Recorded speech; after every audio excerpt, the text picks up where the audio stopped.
আজকে আমরা বুয়েট ভর্তি পরীক্ষার ৫০ প্রশ্ন যেটা ২০২০ থেকে ২১ সালে আসছে। তো প্রশ্নে বলা হয়েছে প্রোটনের বেগ আলোর বেগের ৮ ভাগের ১ অংশ। তাহলে প্রশ্ন করছে আমাকে ডি ব্রগলির তরঙ্গ দৈর্ঘ্য কত হবে। তো আমরা জানি যে তরঙ্গ দৈর্ঘ্য ল্যামডা সমান এইচ ভাগ এম। তো এখানে আমরা বসাবো এইচ এর মান। তো এইচ হচ্ছে প্লাঙ্কের ধ্রুবক। তো এই ধ্রুবকটার মান হচ্ছে তোমার 6.626 ইন্টু 10⁻34 জুল সেকেন্ড। তো এই মানটা হচ্ছে আমার এসআই এককে। ওকে, তাহলে আমাকে নিচে বসাইতে হবো এম এর মান। তো এখানে এম এর পরিচয় হচ্ছে আমাকে যে কণাটা দেওয়া আছে প্রোটন, প্রোটনের ভর। তো প্রোটনের ভরটা আমরা কোন এককে বসাবো, যেহেতু এইচ এর মান বসেছি এসআই এককে, তাহলে অবশ্যই আমাকে ভরটাও বসাইতে হবে এসআই এককে।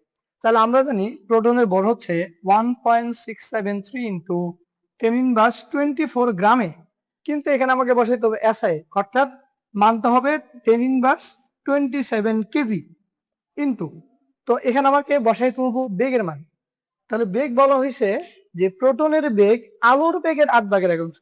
তো আমাদের সকলের আলোর বেগটা সম্পর্কে জানা, যে আলোর বেগ বস কত 3 ইন্টু 10⁸ মিটার পার সেকেন্ড। তো প্রশ্নে বলে দেওয়া হয়েছে যে আলোর বেগের কত অংশ, ৮ ভাগের ১ অংশ। তাহলে 3 ইন্টু 10⁸ ইন্টু 1/8। তো এই হচ্ছে আবার প্রশ্নে দেওয়া ছিল।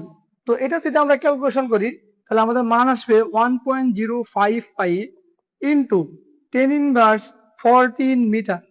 তো আমি চাইলে এখানে মিটার থেকে অন্য যে কোনো একে কনভার্ট করতে পারি, ন্যানোমিটারে যাইতে পারি, পিকোমিটারে যাইতে পারি, সেন্টিমিটারে যাইতে পারি, হোয়াটএভার। তো আমার প্রশ্নে যে আনসারটা দেওয়া থাকবে, তো ওই আনসার আমাকে বসাইতে হবে।